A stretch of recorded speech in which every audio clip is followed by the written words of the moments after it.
थोरले म कृष्ण राणा मगर आज चाहिँ अहिले अलिकति एडभान्स लेभलको कोर्सलाई आज मैले समेट्ने कोसिस गरेको छु। मेरो टाइटल छ म्याथमेटिकल फिजिक्स हैन, र हरेक फिजिक्सको कुनै पार्टमा गएर चाहिँ हामीले यो चारवटा डेरिभेटिभलाई डिल गर्नुपर्ने हुन्छ हैन। First of all gradient, divergence हैन। डाइभर्जेन्स भनेको सिम्पली डट प्रोडक्ट जस्तो नै हो हैन। यो एउटा भेक्टर हो, अब पनि अर्को एउटा भेक्टर हो, भेक्टरको डट प्रोडक्ट हो। कल भनेको चाहिँ अर्को के अरे क्रस प्रडक्ट जस्तो हो। यो एउटा भेक्टर अघि नै मैले भनिसकेँ, के पनि अर्को भेक्टर हो। दुईटा बिचकोलाई चाहिँ क्रस प्रडक्टलाई कल भनिन्छ हैन। यसले रोटेसन दिन्छ, यसले चाहिँ कति अमाउन्ट चाहिँ आउट गइरहेछ भन्ने मिनिङ दिन्छ। पछि त्यसको बारेमा नै कुरा गरौँ न। ल्याप्लेसियन फाइनली चाहिँ हैन, यो चारवटा चाहिँ एकदमै फ्रिक्वेन्टली आउँछ र हामीले एउटा कोअर्डिनेट सिस्टमबाट अर्को कोअर्डिनेट सिस्टममा स्विच गर्दाखेरि पनि यो चारवटाहरूलाई धेरै ख्याल गर्नुपर्ने हुन्छ, किनकि प्रब्लमको कन्डिसन्स अनुसार, प्रब्लमको कम्प्लेक्सिटी अनुसार चाहिँ कुनै प्रब्लम चाहिँ कार्टेसियनमा सजिलो हुन्छ, कुनै प्रब्लम चाहिँ स्फेरिकल कोअर्डिनेट सिस्टममा जाँदाखेरि सजिलो हुन्छ, र कुनै प्रब्लम चाहिँ सिलिन्ड्रिकल कोअर्डिनेट सिस्टममा जाँदाखेरि सजिलो हुन्छ। जस्तै स्फियर सम्बन्धी प्रब्लम सोधेको छ भने त्यो बेटर स्फेरिकल कोअर्डिनेट सिस्टममा गएर डिल गर्दा सजिलो हुन्छ हैन। अनि सिलिन्ड्रिकल जस्तै वायरको कुरा गरिरहेको छ, सिलिन्ड्रिकल वायरको कुरा गरेर बेटर चाहिँ त्यो सिलिन्ड्रिकल कोअर्डिनेट सिस्टममा गएर डिल गर्दा हुन्छ। र सिम्पली चाहिँ अब एक्स वाई जेड भनेको कार्टेसियन कोअर्डिनेट सिस्टम हो। त्यो चाहिँ हाम्रो एकदमै फ्रिक्वेन्टली युज गरिरहेको कोअर्डिनेट सिस्टम होइन। त्यो चाहिँ यदि मेथडहरू सेपरेट गर्न सक्यो सजिलो छ, जुन मैले अगाडि अगाडिको भिडियोमा पनि राखिदिएको छु हैन। त्यसमा चाहिँ त्यो सेपरेट गर्न सक्यो, एक्स र वाई जेड कम्पोनेन्टलाई इन्डिभिजुअली अथवा सेपरेटली सेपरेट गर्न सक्यो भने फेरि त्यो प्रब्लम पनि सजिलो हुन्छ हैन। कन्डिसन्स प्रब्लमको कन्डिसन्स कम्प्लेक्सिटी अनुसार चाहिँ हाम्रो कुन सिस्टममा जाने भन्ने हुन्छ। अनि त्यसको लागि चाहिँ हरेक सिस्टममा ग्रेडियन्ट, डाइभर्जेन्स, कर्ल र ल्याप्लेसियन चाहिँ एकदमै थाहा हुनुपर्छ। यो चाहिँ हाम्रो एकदमै फ्रिक्वेन्टली हुने 3 कोअर्डिनेट्स अर्थोगोनल कोअर्डिनेट सिस्टम हो। मोर देन 3 छ, त्यहाँ lots of different orthogonal coordinate system छ हैन। तर हामीले चाहिँ फ्रिक्वेन्टली फिजिक्समा युज गरिरहेको अहिलेसम्म चाहिँ हामीले युज गरिरहेको भनेको चाहिँ कार्टेसियन कोअर्डिनेट सिस्टम, अनि सिलिन्ड्रिकल, अनि त्यस पछाडि स्फेरिकल कोअर्डिनेट सिस्टम हैन। त्योभन्दा माथि पनि छ, प्याराबोलोइड पनि छ, एलिप्सोइडहरू पनि छ, जो 9-10 वटा अर्थोगोनल कोअर्डिनेट सिस्टम छ हैन। त्यसमा हामी जान्दैनौँ अहिले, जस्ट जान्नै पर्यो भने पनि टेक्निक चाहिँ त्यसरी नै हो। अब मैले चाहिँ के गर्नु भन्दा यो सबैलाई डिफ्रेन्ट कोअर्डिनेट सिस्टममा त पहिला सुरु त स्टुडेन्टलाई यही प्रब्लम हुन्छ क्या, कुनै पनि फिजिक्स पढिरहेकोलाई चाहिँ एकवटा कोअर्डिनेट सिस्टमबाट अर्को कोअर्डिनेट सिस्टममा स्विच गर्दाखेरि यो नै प्रब्लम आउँछ पहिलो कुरो त। त्यसैले चाहिँ जानिराख्नु पर्यो कि यो कसरी स्विच गर्ने त हैन। त्यो स्विच गर्ने तरिका चाहिँ मैले यहाँनिर आजको भिडियोमा राखेको छु, भिडियो गर्दैछु। अब एउटा सपोज गरौँ, एउटा के भन्ने स्केलर फङ्सन छ, त्यो चाहिँ यु भी डब्लु एउटा जेनरल भेरिएबल छ, कोअर्डिनेट सिस्टमको जेनरल भेरिएबल छ। यु कोअर्डिनेट सिस्टम हैन, coordinate axis, V coordinate axis, W coordinate system, यो चाहिँ अर्थोगोनल कोअर्डिनेट एक्सिस हो। कर्भ लिनेर है, एउटा कर्भको चाहे त्यो स्फेयरको पनि हुनसक्छ, त्यो सिलिन्ड्रिकल पनि हुनसक्छ हैन, त्यो प्याराबोलोइड सर्फेसको पनि हुन्छ, एलिप्सोइड, जस एउटा general orthogonal curvilinear coordinate system ने मैले यु भी डब्लु, त्यसमा एउटा स्केलर फङ्सन छ के। पहिला सुरु त मैले यो नबलाई डिफाइन गर्नु पर्यो नि त हैन। नबला मेरो के हुनेछ त, अथवा डेल अपरेटर के हुनेछ, किनकि हरेक चारवटा डेरिभेटिभहरुमा अथवा डिफरेन्शियल पार्टहरुमा त सबै नबला नै छ, सबै इन्डिभिजुअली छ। त्यसैले पहिला सुरु त नबलालाई डिफाइन गर्नु पर्यो, अनि पो सजिलो हुन्छ त हैन। त्यसैले इज कोअर्डिनेट सिस्टममा के हुन्छ भने त्यो डिफाइन गर्नको लागि चाहिँ यो लेखिएको टेक्निक्सहरु। अब त्यस्तै गरेर एउटा डीएल चेन्ज इन स्मल भेक्टरलाई चाहिँ हामीले के लेख्यौं, एफ डीयू यु भयो, change in U vector U डिरेक्सनमा भयो, यो युनिट भेक्टर अलोङ द्याट त्यो डिरेक्सनमा भयो हैन।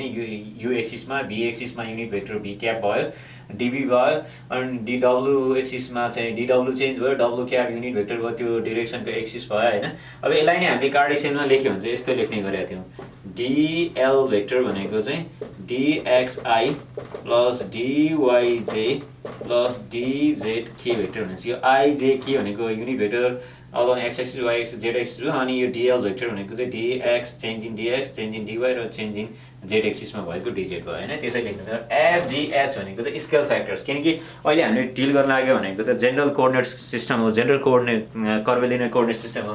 त्यसैले एफजीएच भन्ने एउटा फ्याक्टर राख्दिएँ हैन मैले। यहाँ चाहिँ एफजीएच हामीले कम्पेयर गर्यो भने 1 1 1 छ हैन। यो चाहिँ कार्टेसियन कोअर्डिनेट सिस्टममा। त्यही के हुन्छ त, त्यो स्केल फ्याक्टर नबला के हुन्छ, स्केल फ्याक्टर के हुन्छ भनेको आजको मेरो टार्गेट हो। अब डीके चाहिँ चेन्ज इन डीके चाहिँ जस्तै केबाट चाहिँ अब केमा गयो, यु प्लस डेल्टा यु, सानो चेन्ज भयो डेल्टा युमा। त्यसै भी एक्सिसमा पनि v प्लस डेल्टा v हो, सानो चेन्ज भयो v एक्सिसमा पनि, w मा पनि के भयो सानो चेन्ज भयो dw हैन। भनेको के स्केलर फंक्सन चाहिँ अथवा के पोइन्ट चाहिँ हैन चेन्ज भयो, एक ठाउँबाट अर्को ठाउँमा मुभ गयो, पोइन्ट के मा थियो पहिला सुरु एउटा पार्टिकल, अहिले कहाँ गयो यो भन्ने पोइन्टमा गयो, जाँदाखेरि चाहिँ त्यो कतिले चेन्ज हुन्छ त, त्यसको त पोजिसनहरु केले चेन्ज हुन्छ भन्दा यो पार्शियल डेरिभेटिभको डेफिनेसन हो हैन, dk/du du dk by dv dv dk by dw dw सबै पार्शियल डेरिभेटिभ, रिमेम्बर कम्प्लिट होइन यो पार्शियल हो, किनकि हामीले के को चेन्ज कहाँ हेरिरहेको छौँ यो एक्सिसमा हेरिरहेको छौँ, त्यसैले पार्शियल डेरिभेटिभ हुनु पर्यो, कम्प्लिट डेरिभेटिभ होइन, रिमेम्बर है, यो चाहिँ एकदमै भेरी इम्पोर्टेन्ट चिज हो। त्यसैले के को चेन्ज हामी कहाँ हेरिरहेको छौँ, यो v एक्सिसमा हेरिरहेको छौँ, चेन्जिङ v नै हुनु पर्यो। के को कहाँ हेरिरहेको छौँ भने w एक्सिसमा हेरिरहेको छौँ हैन, त्यसैले चेन्जिङ t नै हुनु पर्यो। कम्प्लिट भयो भने फेरि त्यसले सबैको एकैचोटि देखाउँछ। अहिले हामीले चाहिँ स्पेसिफिक एक्सिसमा हेरिरहेको हौँ त्यो पार्शियल डेरिभेटिभ। अनि dk चाहिँ यसरी पनि लेखिन्छ, ग्रेडियन्टको डेफिनेसन अनुसार हैन, यो ग्रेडियन्ट हो, ग्रेडियन्ट डट भेक्टर हैन, त्यो भनेको dk पनि हुन्छ। अब ग्रेडियन्टलाई हामी केले डिफाइन गरौँ, यसरी डिफाइन गरौँ, यो हाम्रो ग्रेडियन्टको डेफिनेसन है, जुन चाहिँ मैले यहाँ पनि लेखेको छु, कता यहाँ लेखेको छु, ग्रेडियन्टको डेफिनेसन नै हो त्यो हैन। लेखेँ dl को भ्यालु सब्स्टिट्युट गर्दियौँ, राख्यौँ, अनि यो सिम्प्लिफाई गरौँ, सिम्प्लिफाई गरेपछि u डट u त अर्थोगोनल कोअर्डिनेट सिस्टम लिइरहेको छौँ हैन, अर्थोगोनल कोअर्डिनेट सिस्टम अथवा अर्थो नर्मल कोअर्डिनेट सिस्टम लिन्छ। u डट u भनेको 1 हुन्छ, u डट v 0 हुन्छ, u डट w क्यापको चाहिँ के हुन्छ 0 हुन्छ हैन। त्यसैले v को 1 हुन्छ, w को 1 हुन्छ, अरु सबै त्यसको डट प्रोडक्टहरु चाहिँ के हुन्छ 0 हुन्छ। फाइनली यो एक्सप्रेसन छ आयो हैन हाम्रो dk को भ्यालु। अब dk र dk त सेम हो, डिफरेन्ट फर्मेट मात्र हो, यो पार्शियल डेरिभेटिभले दिएको डेफिनेसन हो, यो चाहिँ ग्रेडियन्ट अथवा ग्रेडियन्टले दिएको डेफिनेसन हो, त्यो र त्यो त इक्वल हुनुपर्छ। इक्वल भएपछि चाहिँ कम्पेयर गऱ्यो हामीले, कम्पेयर गरिसके पछाडि के पायो, du र du को कोएफिसिएन्ट कम्पेयर गऱ्यो भने dk/du इज इक्वल टु के हुनु पर्यो, change in k with in along u axis times f हुनु पर्यो नि, u एक्सिसमा चेन्ज भएको के हुनु पर्यो f। त्यसैले u एक्सिसमा चेन्ज कतिले भयो, त्यो ग्रेडियन्ट अफ के अलोङ u एक्सिसमा मात्र कति भयो त भन्दाखेरि 1/f dk/du भनेको यति स्केल फ्याक्टर भयो। सिमिलरली v मा पनि के हुनु 1/g dk/du, w मा पनि के हुनु पर्यो 1/s dk/dw भयो हैन। अब त्यो ग्रेडियन्टमा लगाएर राख्यो भने चाहिँ हाम्रो फाइनल एक्सप्रेसन यो हुन्छ हैन। अब यहाँबाट हामीले नब्ला को अपरेटर हैन, नब्ला एउटा अपरेटर हो, त्यसलाई चाहिँ हामीले लियौं भने के हुन्छ त, नब्लाको मात्र हुन्छ, के त कन्स्ट्यान्ट बाहिर राख्थ्यौं, केलाई लियो भने चाहिँ यो चाहिँ हाम्रो के भयो नब्लाको डेफिनेसन भयो है, त्यो चाहिँ हाम्रो के हो डेल अपरेटरको डेफिनेसन भयो। अब त्यसैले अब डिफरेन्ट कोअर्डिनेट सिस्टममा चाहिँ यो f g s find out गर्ने साथ हाम्रो डाइभर्जेन्स आउँछ, कल आउँछ, त्यसपछि ल्याप्लेसियन आउँछ, ग्रेडियन्ट सबै आउँछ है। मैले एउटा एक्जाम्पल त दिइसकेँ, f g s Cartesian coordinate सिस्टममा के हुन्छ भनेर दिइसकेँ। अब अर्को कोअर्डिनेट सिस्टमहरुमा जाउँ त हैन, हामीले जुन फ्रिक्वेन्टली युज हुने सिलिन्ड्रिकल, त्यसपछि अर्को र स्फेरिकलमा जुन चाहिँ यसलाई एज इट इज नै राख्दिउँ, यसलाई एज इट इज नै राख्दिउँ हैन। अब डिफरेन्ट कोअर्डिनेट सिस्टममा जाउँ है। पहिला सुरु त कार्टेसियन जुन हामीले फ्रिक्वेन्टली युज गर्ने, त्यस पछाडि स्फेरिकल, सिलिन्ड्रिकल। अब यहाँनिर u v w अनि स्केल फ्याक्टर्सहरु के हुन्छ त f g h हैन। कार्टेसियनमा u भनेको कति आयो, के लिन्छौं x लिन्छौं, v भनेको y लिन्छौं, w भनेको z एक्सिस लिन्छौं। स्केल फ्याक्टर अघि भर्खरै भनिसक्यो 1 1 1 आउँछ हैन। कुनै पनि चिन्ता गर्दाखेरि त्यो कसरी आउँछ भने पनि अहिले कुरा गरौँ न हैन, लजिक लगाएर। अनि यसको चाहिँ extension minus infinity to plus infinity, यसको पनि extension minus infinity to plus infinity, यसको पनि extension minus infinity to plus infinity जान्छ। स्फेरिकलमा आउँछ r थीटा फाइ, यसको मिनिङ स्फेरिकल कोअर्डिनेट सिस्टममा कुनै पनि एउटा पोइन्टलाई चाहिँ हामीले r थीटा फाइ ले रिप्रेजेन्ट गर्न सक्छौं। r रेडियस हो, स्फेरिकल कोअर्डिनेट चाहिँ त्यो 0 देखि कहाँसम्म जान सक्छ, इन्फिनिटी सम्म जान्छ। थीटा भनेको चाहिँ एंगल हो हैन, यसलाई एजिमुथल एंगल पनि भन्छ हैन, यो कोलाटिट्युड एंगल पनि भन्छ। जो थीटा भनेको अहिले मैले फिगरमा देखाइदिउँ न हैन, 0 देखि कहाँसम्म जान्छ 180 डिग्री सम्म जान्छ, यो चाहिँ 0 डिग्री देखि 360 डिग्री सम्म जान्छ। त्यसैले सिलिन्ड्रिकलमा रो हो अनि फाइ हो र जेड हो। रो कहाँसम्म जाने हो, 0 टु इन्फिनिटी नै जाने हो, किनकि यो त radius of circular section of cylindrical part नै हो हैन। 0 देखि इन्फिनिटी जाने हो, फाइ 0 डिग्रीदेखि 360 डिग्री जाने भयो, जेड चाहिँ माइनस इन्फिनिटीदेखि प्लस इन्फिनिटीसम्म जाने भयो, चाहिँ रेन्ज भयो, लिमिटेसन भयो। अब जाउँ कोअर्डिनेट सिस्टममा होइन, यो एक्स, यो वाई र यो जेड, यो भयो। अब मैले यहाँनिर डिभी लेखेँ, चेन्ज इन भोल्युम एलिमेन्ट लेखेँ भने के भनेको डिएक्स डिवाई डिजेड नै हुने भयो। किनकि डिएक्समा कतिले चेन्ज भयो, डिवाईमा कतिले चेन्ज भयो, डिजेड र कतिले चेन्ज भयो, त्यो त्यसको डाइमेन्सनहरूले त्यो चेन्ज भएकोले मल्टिप्लाई गर्यो भने त भोल्युम आउँछ। अनि यही चाहिँ चिज चाहिँ मैले उसमा लेखेँ भने, कोअर्डिनेट सिस्टममा लेखेँ भने चाहिँ के हुन्छ त, त्यो जेनरल कोअर्डिनेट सिस्टममा लेखेँ भने चाहिँ मेरो जेनरल कोअर्डिनेट सिस्टम भनेको त यो डिभी जेनरल भनेको चाहिँ के थियो त भन्दाखेरि त्यसमा डिएल याद गरौँ त, डिएलमा हाम्रो के थियो, एफ डियु थियो, जी डिभी थियो, अनि डब्लुमा चाहिँ चेन्जमा के थियो, जिएस डिडब्लु थियो। डिएलमा चेन्ज थियो नि होइन, हाम्रो डिएल भेक्टर भनेको के थियो त भन्दाखेरि एफ डियु यु युनिट भेक्टर, जी डिभी unit vector, जिएच डिडब्लु W unit vector थियो होइन, जुन चाहिँ एकअर्कासँग यसरी इक्वल थियो है। यो चाहिँ चेन्ज भयो, यो चेन्ज भयो, यो पनि चेन्ज भयो, त्यसैले लेखेको। अब त्यसरी कम्पेयर गरिसके पछाडि डिएक्स भनेको डी हो, डिवाई भनेको डिभी हो, डिडब्लु भनेको डिजेड हो, त्यसको सबैको अगाडि यसको फ्याक्टर भने 1 1 1 क्लियर गर्छ। अब स्फेरिकल कोअर्डिनेट सिस्टममा जाउँ। स्फेरिकल कोअर्डिनेट सिस्टम भनेको त यस्तो हुन्छ होइन, स्फेरिकल सेप हुन्छ। अब यो एउटा पोइन्ट भयो आर थीटा फाई, जुन कार्टेसियनमा लेख्यो भने के हुन्छ, एक्स वाई जेड नै हुन्छ। अब यो आर भेक्टर हो है, सेन्टरबाट उहाँसम्म गएको एउटा सर्कमफेरेन्ससम्म गएको चाहिँ आर भेक्टर भयो। अब त्यो आर भेक्टरले चाहिँ, आर लेन्थले चाहिँ कोसँग बनाएको एङ्गल चाहिँ थीटा हो त भन्दा जेड एक्सिससँग बनाएको एङ्गल चाहिँ थीटा हो है। त्यसैले जेड चाहिँ कहाँसम्म जाने हो त भन्दा जेडसँग बनाएको एङ्गल कहाँसम्म, यहाँसम्म जाने हो, अलि तल बनाइदिएँ, यो यसको एक्सटेन्सन गराइदिएँ होइन। यहाँबाट 0बाट कहाँसम्म जाने हो, एक्स्ट्रा एक्सटेन्सन 180सम्म जाने भयो है, ख्याल गरौँ है। 0देखि 80, 0देखि 180 360 जानै पर्दैन, 0देखि 180सम्म। यो चाहिँ इमेजिन गर्नुपर्छ है, भिजुलाइजेसन छ, इमेजिन गर्नुपर्छ, भिजुलाइज गर्नुपर्छ। 0देखि 180 डिग्रीसम्म जाँदामै थीटा चाहिँ काफी इनफ हुन्छ। अनि त्यसो भए त स्फियर बनेन नि त, यसै हेर्दा त हाफ स्फियर मात्र बन्छ, किनकि 0देखि 180सम्म जाँदा त हाफ स्फियर मात्र बन्यो नि, देखियो नि त होइन। तर 5 पनि त छ नि हामीसँग, 5 भनेको चाहिँ के हो त भन्दाखेरि यही आर भेक्टरको प्रोजेक्सन जुन एक्स वाईमा बनेको छ होइन, यो चाहिँ स्फियरबाट बाहिर गयो है। अलिकति अब फिगर मिलेन, जसरी मैले फिगर मैले यसरी अलिकति हटाइदिएँ। प्रोजेक्सन जुन यो आर भेक्टरको प्रोजेक्सन हो, त्यो आर भेक्टरको प्रोजेक्सनले एक्स वाईमा बनाएको एङ्गल चाहिँ फाई हो, कोल्याटिट्युड एङ्गल होइन, फाई है, फाई हो। त्यसैले फाई त कहाँदेखि कहाँ जान्छ, 0देखि 360 डिग्री घुम्छ, यसरी घुम्छ होइन, 0देखि 360 डिग्री घुम्छ, 0देखि 360 घुम्छ। त्यसैले थीटा 0देखि 180 डिग्रीसम्म पुग्दाखेरि कहाँ हो, यताको हाफ देखे जस्तो लागे पनि होइन, तर फाइले चाहिँ के गराउने हो, पुरै घुमाइदिनु भयो कि। जस्तै यहाँ यहाँ यहाँ यहाँ गर्दा पुरै एउटा स्फियरको स्ट्रक्चर आउँछ है। त्यसैले आर थीटा फाइले पुरै स्फियरको कोअर्डिनेट्सलाई मजाले एक्सप्लेन गर्छ। अब यसमा जाउँ। अब डिभी भनेको पहिला सुरु त के भनेको, यो सिस्टममा स्फेरिकल सिस्टममा चाहिँ के भनेको त भन्दाखेरि डिआरमा चेन्ज हुने भयो होइन, डिआरमा, डिआर त अभियसली छ। अब डी थीटामा चेन्ज हुनुको लागि कता जानु पर्यो, यो तलतिर यसरी जानु पर्यो, यो थीटाबाट तलतिर जानु पर्यो भने चाहिँ यता जानु पर्यो, डी थीटा, डी थीटा होइन। अब डी थीटामा चेन्ज भनेपछि चाहिँ यो पार्ट लिनु पर्यो हामीले चेन्ज, किनकि यो पार्टले चेन्ज दिएको हो नि त, डी थीटाको चेन्ज भनिसकेको छ होइन। त्यो भनेको कति आउँछ, आर डी थीटा भन्नुभयो, किनकि सिम्पल यो आर्क लेन्थ हो, यो रेडियस हो, यो सेन्ट्रल एङ्गल डी थीटा हुन्छ, आर डी थीटा भयो। अब फाइमा पनि त चेन्ज लिएर आउनु पऱ्यो नि त, अर्को कोअर्डिनेट सिस्टममा पनि त चेन्ज, के अरे कोअर्डिनेट एक्सिसमा चेन्ज लिएर आउनु पऱ्यो। त्यो भनेको चाहिँ कहाँ जानु पऱ्यो, फाइ यो भयो, डी फाइ चाहिँ यता जानु पऱ्यो। हामीले अहिले साइन कन्भेन्सन चाहिँ कन्भेन्सनमै लिएको छैन, एन्टी क्लकवाइज चाहिँ पोजिटिभ हुन्छ भन्ने लिएको छौँ होइन।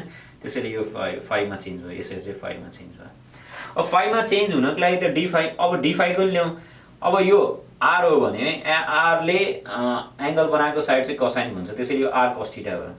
अनि यो आर एउटा रेक्टेङ्गुलर कोअर्डिनेट सिस्टम हो, त्यसैले यो चाहिँ के भनेको हाम्रो आर साइन थीटा भनेको। यो भेक्टर हो, यो भेक्टरलाई हामीले यो रेक्टेङ्गुलर कोअर्डिनेट सिस्टममा स्प्लिट गरेको छौँ भने चाहिँ आर कस थीटा, एङ्गल नबनेको साइड यो r sin थीटा, यो पनि r sin थीटा नै हो, लेन्थ हो नि त, के अरे रेडियस भेक्टर हो नि त हैन, त्यसको r sin थीटा। अनि x को लेख्नु पर्यो भने चाहिँ के हुन्छ, r sin theta cos phi हुन्छ, y को लेख्नु पर्यो भने चाहिँ r sin theta sin phi हुन्छ। यसरी चाहिँ कोअर्डिनेट सिस्टम बनाएको है यसको चाहिँ r sin थीटा। अब फेरि सिम्पल यही लजिक त हो, अहिले d phi बनिरहेछ हैन, अनि भेक्टर चाहिँ रेडियस भेक्टर चाहिँ यसमा के छ, r sin थीटा छ, त्यसैले r sin थीटा के हुनु पर्यो, d phi हुनु पर्यो त्यो भेक्टर हो। यसले चाहिँ के दिने हो, टोटल भोल्युम दिने। अब कम्पेयर गरेर हेरौँ, du भनेको dr हो, त्यसको अगाडि 1 छ, f भनेको 1 भयो, dv भनेको d थीटा हो, त्यसको अगाडि कति छ, r छ, r। अनि d phi भनेको dw हो, त्यसको अगाडि भनेको h छ, यहाँनिर चाहिँ के हुनुभयो, r sin थीटा। यो चाहिँ के भयो, हाम्रो स्केल फ्याक्टर भयो, यो स्फेरिकल कोअर्डिनेट सिस्टमको स्फेरिकल फ्याक्टर हो। सजिलो छ नि हैन बुझ्न। अब जाउँ हामी सिलिन्ड्रिकल कोअर्डिनेट सिस्टममा। सिलिन्ड्रिकल कोअर्डिनेट सिस्टममा, सिलिन्ड्रिकल कोअर्डिनेट सिस्टममा नि फेरि x y z नै भनौँ।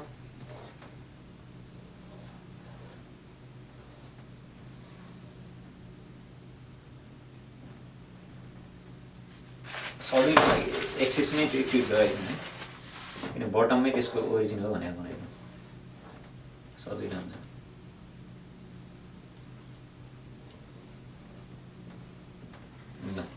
यो z एक्सिस हो, x y। अब यसमा चाहिँ यो रो हो, यसको रेडियस, अनि रोले एक्स वाई प्लेनसँग बनाएको, पोजिटिभ एक्ससँग बनाएको चाहिँ हैन फाइ हो। अब z एक्सिस त यो नै भइहाल्यो, त्यसैले कुनै पनि पोइन्टलाई रिप्रेजेन्ट गर्दाखेरि, जस्तै यो पोइन्टलाई रिप्रेजेन्ट गर्दा त्यो भनेको रो फाइ z हो, त्यो भनेको x y z नै हो है। यो सबैमा रो हो नि त, यहाँदेखिबाट यहाँसम्म यहाँसम्म यहाँसम्म सबै रो हो, त्यसैले यो पोइन्ट भनेको के हो, रेडियस भेक्टरको टर्ममा लेख्यो भने r को पोजिसनमा छ, एक्सिसबाट कति टाढा गएको छ r, एक्सिसबाट अथवा z एक्सिस कति टाढा गएको छ r। अनि कति फाइमा छ त भनेर भन्दाखेरि रोटेट गरे हैन, अबाउट z एक्सिस हो 360 डिग्रीसम्म जान्छ, 0 बाट 360, त्यो z भनेको कति माथि छ प्लेनबाट चाहिँ। अब यहाँबाट हेर्दाखेरि चाहिँ z को चाहिँ 0 जस्तो देखिन्छ हैन, तर खास ओरिजिन त मैले यहाँ पनि त फिक्स गर्न सक्छु, अहिले बुझ्नको लागि पो मैले यहाँ ठ्याक्कै बटममै फिक्स गरेको थिएँ। यहाँ राख्यो भने त z पोजिटिभदेखि z नेगेटिभसम्म गएको छ, त्यसैले -इन्फिनिटी टु इन्फिनिटी नै हुन्छ हैन। अब फेरि यसको भोल्युम एलिमेन्ट निकालौँ, dv स्फेरिकल सरी सिलिन्ड्रिकलमा, त्यो भनेको फेरि r मा चेन्ज, यो d रो रेडियस नै हो है, r ले पनि लेख्न सकिन्छ d रो। अब फेरि फाइमा चेन्ज, अघिको जस्तो यो फाइमा चेन्ज हो। अब यसमा चाहिँ फाइमा चाहिँ के भन्नुभयो, रो d फाइ हुने भयो। अब z मा चेन्ज भनेको माथितिर जाने चेन्ज हो, अथवा त्यो भनेको के हो, dz हो। अब यो जेनरल र यो कम्पेयर गरेर हेर्दाखेरि के हुनुभयो, du भनेको d रो हो, f छ यहाँनिर, यहाँ केही पनि छैन 1 छ, त्यसैले 1 भयो। dv हो d फाइ हो हैन, g को के छ यहाँनिर रो भयो। त्यसपछि dz हो, यहाँ dw छ, h को अगाडि त्यहाँ h छ, यहाँनिर केही पनि छैन भने चाहिँ 1 छ, भनेपछि यो के भयो, हाम्रो स्केल फ्याक्टर भयो।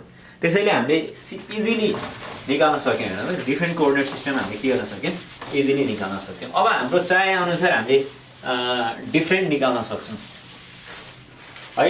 अब हाम्रो के थियो,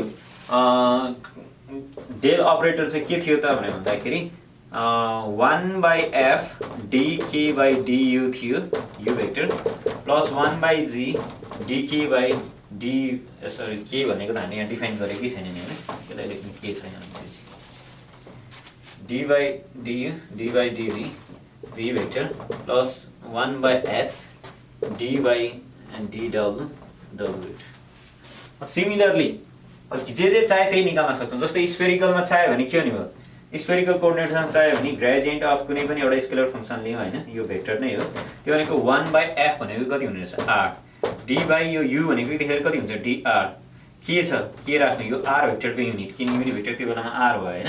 अनि g भनेको कति छ, रङ गरेँ के मैले हैन, f भनेको त 1 छ, 1 स्केल फ्याक्टर, अनि g भनेको r छ 1/r, त्यसपछि dk/dv, v भनेको त्यतिखेर के हुन्छ, थीटाको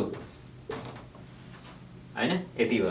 अनि त्यसपछि 1/h, h भनेको sin r sin थीटा, अनि d/dw, w भनेको के आयो, त्यतिखेर के हुन्छ, यसमा फाइ छ, अनि यहाँनिर के छँदैछ, यो ग्रेडियन्ट भयो त्यो स्फेरिकल कोअर्डिनेट सिस्टममा। अब डाइभर्जेन्स निकाल्नु पर्यो भने के गर्नु पर्यो, डाइभर्जेन्स भनेको फेरि त्यही रिपिट हुन्छ यही हैन, किनकि नब्ला भनेको यो बेलामा के भयो त भन्दाखेरि, नब्ला भनेको सिम्पली यो नै हो, यो बेलामा के हो नब्ला भनेको त यो नै हो। अब यसको डट प्रडक्ट हो केसँग के भेक्टर अहिले चाहिँ यो स्केलर फङ्सन हो। अनि यहाँ चाहिँ के भनेको के हो के भेक्टर हो भने के भेक्टर भनेको के आर आर के थीटा थीटा सर्कमफ्लक्स थीटा क्याप अनि के फाइ फाइ क्याप के भनेको चाहिँ अहिले यहाँ भेक्टर हो है। डिफ्रेन्ट डिनोटेसन पनि युज गर्न सकिन्छ जस्ट कन्फ्युज चाहिँ नहुने। यहाँनिर के भनेको स्केलर फङ्सन हो यहाँ भेक्टर फङ्सन हो। अब डाइभर्जेन्स राखिहाल्नु डाइभर्जेन्स अब के गर्नु पऱ्यो भने के गर्नु पऱ्यो भन्दाखेरि d by dr r vector plus 1 by r d by डिभी theta vector plus 1 by r sine theta phi vector ए सरी डी डाउट बाई डिओ यहाँ मिस्टेक गरेर आएर छ डी फाइ लेखेको त हामीले डी फाइ होइन 1 by r sine theta d by d phi अनि फाइ भेक्टर त्यो चाहिँ के हुनु पऱ्यो के आर आर भेक्टर के थीटा थीटा भेक्टर के फाइ फाइ भेक्टर मल्टिप्लाइड गरिदिउँ आन्सर आइ नै हाल्छ होइन। त्यस्तै गरेर अब कड निकाल्नु पऱ्यो भने कल निकाल्ने तरिका चाहिँ एकदमै सजिलो छ। कलको चाहिँ सिमिलरली एउटा कोअर्डिनेट सिस्टममा जसरी जानेको छ अर्को कोअर्डिनेट सिस्टममा जाने तरिका त्यो नै हो किनकि स्केल भेक्टरहरू सबै थाहा भइसकेको छ। अब कल अफ के भनेको चाहिँ यसरी निकाल्दा बेटर हुन्छ। यहाँनिर आर राखौँ अनि त्यस पछाडि थीटा अब युनिट भेक्टर अनि डिटर्मिनेन्ट फर्ममा सजिलो यो सबैले गरिसके होला आउँछ यो एकदमै हाई स्कुलमा पनि सिकाइसकेको हुन्छ है सिकिसकेको हुन्छ। अब नब्ला भनेको चाहिँ के हो हाम्रो डी बाई डिआर त्यस पछाडि थीटा भेक्टर अगाडि जति सबै त्यसको नब्लाको पार्ट हुन्छ होइन 1 बाई आर डी बाई डिभी ओ सरी यहाँ मिस्टेक गरेर आएर है मैले यो के हुनु पऱ्यो डी थीटा हुनु पऱ्यो अघिको पनि मिस्टेक थियो होला एकचोटि विचार गरौँ है डिभी अघिको पनि मिस्टेक रहेछ यहाँ नै देखेँ भने चाहिँ मैले त्यहाँ पनि हेरेँ त्यही लेखेँ हो है त्यो चाहिँ विचार गर्नुपर्छ। जो सिक्ने हो म सायद राम्रोसँग सिकियो होला जस्तो लाग्छ मलाई होइन 1 by r sine theta d by d phi भयो। अब के भनेको चाहिँ के हो के भेक्टर हो के एक्स के वाई के जेड किनकि त्यसैको कम्पोनेन्ट फेरि यहाँ मिस्टेक हुने खालि कार्टेसियन सिस्टम एउटै लेखेको कारणले गर्दा होइन r theta phi r theta phi. अब यसको के निकाल्नु भन्दा डिटर्मिनेन्ट निकाल्नु त सबैलाई थाहा छ नै छ डिटर्मिनेन्ट निकाल्नु ठ्याक्कै थाहा आन्सर आइहाल्छ कर्डको है यसको डिटर्मिनेन्ट निकाल्नु सबैलाई थाहा छ।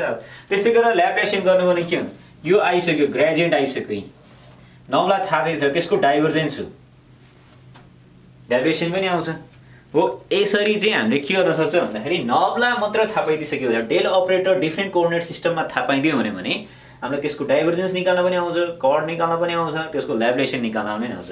अब यो डट प्रडक्ट नै त हो होइन त्यसको जुन हामीले निकालिसकेका छौँ डट प्रडक्ट राख्यो एन्सर आइ नै हाल्छ किनकि हाम्रो डाइभर्जेन्स अफ के भन्ने थाहा छ अनि यो नब्लाको भेक्टरको डेफिनेसन पनि थाहा छ राख्ने साथ के आयो ल्याप्लासियन पनि आयो हो। यसरी चाहिँ हामीले कुनै पनि डिफ्रेन्ट प्रब्लम चाहिँ हामीले सल्भ गर्न सक्छौँ भनेको मिनिङ अब यही समय चाहिँ स्विच गर्नलाई गाह्रो हुन्छ क्या हामीलाई चाहिँ एउटा कोअर्डिनेट सिस्टममा अर्को कोअर्डिनेट सिस्टम कसरी गयो भनेर चाहिँ यो गाह्रो निकाल्नु हुन्छ। यो चाहिँ एकदमै मैले अहिलेसम्म सिकेको अथवा पढेकोमा एकदमै मलाई सजिलो लागेको होइन। अर्को टेक्निक पनि छ एकदमै लङ टेक्निक पनि छ एउटा कोअर्डिनेट सिस्टममा अर्को कोअर्डिनेट सिस्टममा त्यो पार्सल डेरिभेटिभको मेथडबाट तर यो चाहिँ मलाई एकदमै सुइटेबल लाग्छ होइन त्यसैले बेटर यही फलो गर्दाखेरि नै हुन्छ होला।